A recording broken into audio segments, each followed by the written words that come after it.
MREA is considered a key player in the education process in Minnesota, and they're taken very seriously.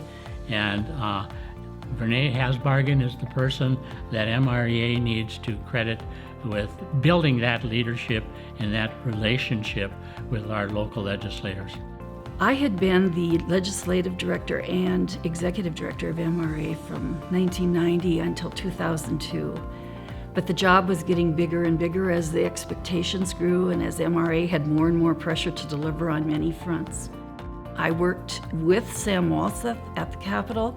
I watched him lobby issues particularly effectively, and that led to my invitation that he consider becoming the legislative director of MREA. And fortunately, when I left the organization, he did.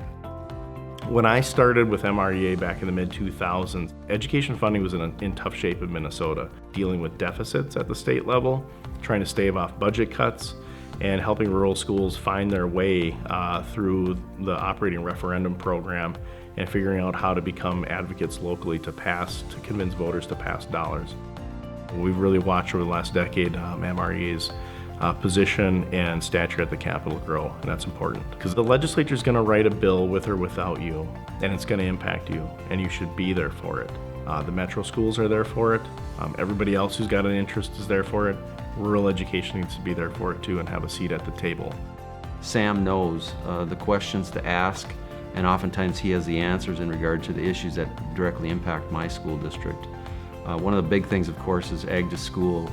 He was a huge advocate for that in representing MREA, and 99.9% of our folks are in ag, where we're at in southwest Minnesota.